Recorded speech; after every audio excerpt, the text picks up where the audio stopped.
عطا بندیالوی، اس نے ایک ویڈیو اس کی آئی سامنے جس میں اس نے کہا کہ واقعہ کربلا کوئی ایسا واقعہ ہوا ہی نہیں تھا، جس میں اس کی ایک تھوڑی ہم ڈیفینیشن بیان کریں گے تو پھر آگے اس کی جواب دیا جا سکے گا۔ اس نے کہا کہ واقعہ کربلا کوئی ایسا واقعہ نہیں ہوا تھا، العیاذ باللہ۔ اس نے یہاں تک کہا کہ امام حسین تو مکہ سے جب کربلا پہنچے ہیں تو یہ کربلا کوفہ کے رستے میں نہیں آتا، شام کے رستے میں آتا ہے۔ امام حسین تو دمشق جا رہے تھے، شام جا رہے تھے بیعت کرنے کے لیے، اور عمر ابن سعد جو ہے وہ تو ابھی لشکر لے کے دور کھڑا تھا، اور اس نے چیلنج کیا کہ مجھے جواب دیں، اس کا جواب دیں مجھے، کیونکہ جب چیلنج ہو جائے تو پھر جواب واجب ہو جاتا ہے۔ جب تک سیز فائر رہے تو معاہدہ رہتا ہے، ایگریمنٹ تو سیز فائر میں ہی ہوتا ہے نا جی۔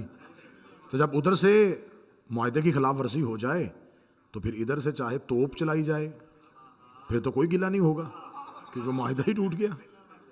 تو اب اس نے کہا کہ یہ جو ہوا سب کچھ یہ یزید نے تو کچھ بھی نہیں کیا، نہ اس میں ابن زیاد کا کوئی قصور ہے، یہ تو کوفہ کے وہ لوگ جو امام حسین کو لے کے آ رہے تھے، جب انہوں نے دیکھا کہ امام حسین تو دمشق جا رہے ہیں اور شام جا رہے ہیں تو بیعت کر لیں گے، تو انہوں نے شام کے ٹائم رات کی تاریکی میں خیموں پہ حملہ کر دیا اور خیموں کے اندر اس نے سب کو شہید کر دیا۔ یہ کوئی واقعہ نہیں ہوا کہ ایک گیا ہے اور اس نے جنگ کی اور دوسرا گیا اور پانی لانا اور پانی بند ہونا، ایسا کچھ بھی نہیں ہوا۔ اس نے سرے سے کربلا کا انکار کیا۔ اس کا پہلا جواب میں الحیدر ٹرسٹ میں دینے لگا ہوں، اور یہ بات محفوظ ہو جائے گی اور بات اس تک پہنچ جائے گی، کیونکہ زہرا نے اس نوکر پہ ترس یہ کیا ہے کہ مجھے اپنوں سے زیادہ بیگانے سنتے ہیں، تو اس لیے میں پیغام پہنچانے لگا ہوں کہ بندیالوی صاحب، پہلا پیغام الحیدر ٹرسٹ سے میں آپ کو یہ دے رہا ہوں، جو کام یزید کے سگے بیٹے سے نہیں ہو سکا وہ یزید کے نجائز بیٹے کیسے کر سکتے ہیں؟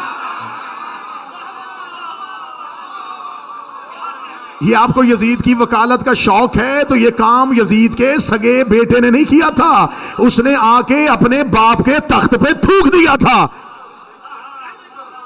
تو جو کام یزید کے سگے بیٹے سے نہیں ہوا وہ اس کا کوئی ناجائز بیٹا کیسے کر سکتا ہے؟ پھر ہمیں احسان رکھنے والے لوگ ہی نہیں ہیں، ہم تو احسان فوراً لٹا دیتے ہیں۔